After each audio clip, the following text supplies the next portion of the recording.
2 কোটি টাকা দিয়ে দে। এক্সকিউজ মি, আচ্ছা রাখ। রফিক সাহেবের বাসা কোথায় আপনি জানেন? তারে দিয়ে কি কাজ? আরে কিভাবে কথা বলছেন আপনি? আমি আপনার সাথে কত রেসপেক্ট দিয়ে কথা বললাম, আর আপনি? আমার ভাষা এমন, আমি গ্রামের মানুষ, আমার বাপ দাদা 14 গোষ্ঠী এই তো নেই কথা বলে, আর আমি ইংরেজি জানি না। তো বাংলাতেই তো বলা যায়। আচ্ছা রফিক সাহেবের দিয়ে কি কাজ বলুন আমারে। আচ্ছা, তোকে বলতে হবে তার সাথে কি কাজ আমার? এই তাকেই আমি বলবো তার সাথে কি কাজ।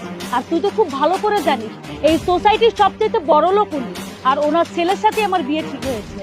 আপনি কি দেখছেন, তার ছেলেরে দেখছেন, চিনেন?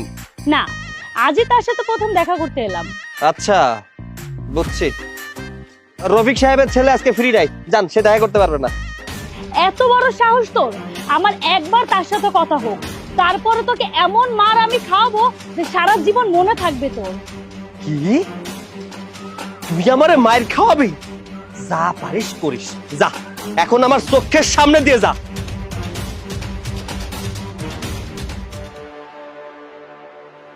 শুভ, কি রে, কি ব্যাপার? তোর মুখ এরকম লটকাছে কিসের জন্য? আর বলিস না, এই পৃথিবীতে কত ধরনের লোক যে বাস করে না জানিস, আমার মাথাটা সেই লেভেলের গরম হয়ে আছে।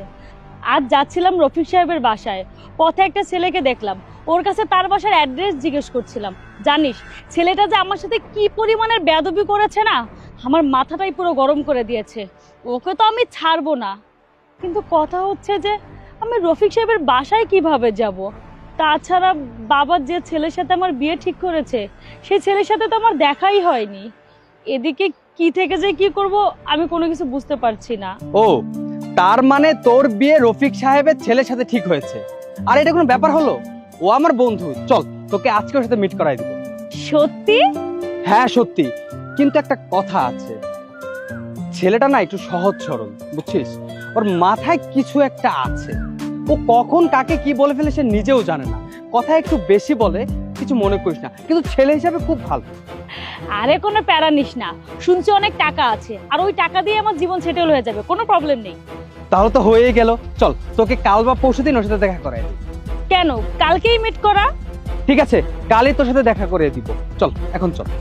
চল। কে রে, কার কথা ভাবছিস? ক্যাটরিনা কাইফের কথা ভাবছিস নাকি? না, কারো কথাই ভাবছিলাম না, তোর কথাই ভাবছিলাম। আমার কথা ভাবছিস কেন রে? আমার কথা ভাবছিস কেন?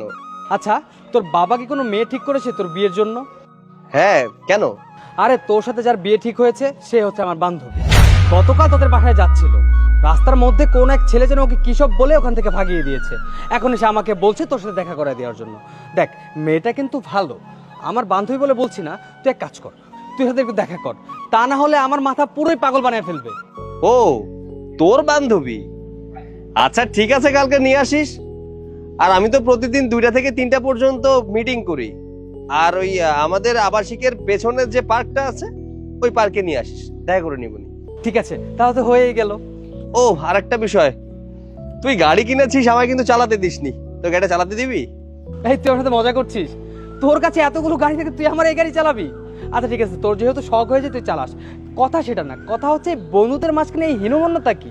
তোর যখন মন চাইবে তুই তখন নিয়ে চালাবি। চল এখন একটু ঘুরে আসি। আরে না না, এখন ঘুরতে যাওয়ার সময় নেই, কালকে সময় মতো মেয়েটাকে নিয়ে আসিস। আচ্ছা ঠিক আছে, আজ তাহলে তুই যা, কাল তাহলে ঠিক সময় মতো আমার বান্ধবীকে তোর কাছে নিয়ে আসবো। আচ্ছা আমি আসছি। কোথায় রে? আরে বাবা একটু ওয়েট কর না, টেনশন করিস না, দেখবি ঠিক সময় মতো চলে আসবে। শুভ, আরে সৈকত, তোর জন্য ওয়েট করছিলাম। মিট মাই ফ্রেন্ড প্রিয়া, ওই সৈকত। আরে তুই আমার কার কাছে নিয়ে এসেছিস? এইটা তো সেই ছেলেটা যে রফিক সাহেবের পিয়ের মতো কথা বলছিল।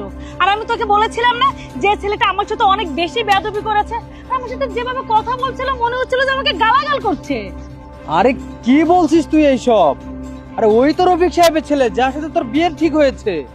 আরে দাঁড়া দাঁড়া, আমি বুঝিয়ে বলছি। এই মেয়ে, গতদিন যার কাছে জিজ্ঞাসা করেছিলে যে রফিক সাহেবের বাসা কোথায়, যার ছেলের সাথে তোমার বিয়ে ঠিক হয়েছে, তার ছেলেকে তুমি চিনো? তার ছেলে আমি নিজেই। আর সেদিন আমার সাথেই খারাপ আচরণ করেছিলে, বেয়াদবি করেছিলে, তাই না? আরে ভাই রে ভাই, আমি হচ্ছে সেই ছোটবেলা থেকে একটু ঘাট তেড়া, আমার কথাবার্তা এরকম, আমার বাপ দাদা 14 গোষ্ঠী এরকম ভাবে কথা বলে। তার মানে কি আমি মানুষটা খারাপ? মানুষটা খারাপ না, আচরণটা এরকম হতে পারে। আমি এমন ভাষায় কথা বলি বিধায় তুমি ভাবছিলে আমি তোমারে গালি দিচ্ছিলাম, তাই না? তোমাকে আমি গালি দিচ্ছিলাম না। আর যাই হোক, এতটা রিয়াক্ট করার কিছু ছিল না। তুমি তো আমাকে বিয়ে করতে এসেছিলে, তাই না? আই এম সরি, আসলে আমি ওই দিন বুঝতে পারিনি। এই এত সরি টরি মানি না। আর ওই তুমি বিয়ে করতে আসছিলে না, আমি তোমার বিয়ে করতে পারবো না, কারণ আমার মনে হয়েছে তুমি বেয়াদব। আর ওই বেয়াদবের সাথে কোনোদিনও আমার সাথে সম্পর্ক হতে পারে না। তুমি তো আমারই সম্মান করতে পারো না। আমি বিয়ে করবো এমন একটা মেয়েরে যে আমার সম্মান করবে, শ্রদ্ধা করবে, বাপ্পারে সম্মান করবে। তোমার দেখলে মনে হয় না যে তুমি আমার সম্মান করবে, কারণ আমি তেড়া কথা কই। আরে তেড়া কথা কইলে তুমি আমার সাথে বাধাবা, ঝগড়া করবা, তা দিয়ে তো দরকার নেই। তুমি অন্য কোনো ছেলে দাও বাপু, আমি তোমার বিয়ে করতে পারবো না। তাছাড়া তুমি আমার বিয়ে করলে একটু সুখেই থাকতে, সোনা দানা টাকা পয়সা সবকিছুই আমাকে ছিল, অসুবিধা ছিল না। তারপরেও আমার সাথে তোমার যাবে না, তোমার আমি বিয়ে করতে পারবো না। আরে ভাই বাদ দে না, ও কিন্তু মেয়ে হিসেবে অনেক ভালো। সেদিন হয়তো একটু ভুল বোঝাবুঝি হয়ে গেছে, তার জন্য এত বড় রিয়েক্ট করবি? আরে বললাম তো আমি ওরে বিয়ে করতে পারবো না, ও আমার সাথে খাপ খায় চলতে পারবে না। শুধু মনের দিক দিয়ে ভালো হলেই তো হবে না, আমার সাথে তো ম্যাচিং হইতে হবে না, খাপ খায় চলতে হবে। আর তাছাড়া আমি হচ্ছে তেড়া, আমার সাথে বউ লাগবে তেড়া, নাহলে একদম নরম হওয়া লাগবে, আমার কথায় কোনো উত্তর দেবে না। যাই হোক, এই তুই ওরে অন্য জায়গায় বিয়ের ব্যবস্থা করিস, ওর বাপরে বলে দিস অন্য জায়গায় বিয়ের ব্যাপারে বলতে। আমি যাই। আরে আমার কথাটা তো শোনো। এত কথা শুনতে পারবো না, আমার মেজাজ এমনি টেম্পার গরম হয়ে গেছে, আমি যাই। আরে আরে সৈকত,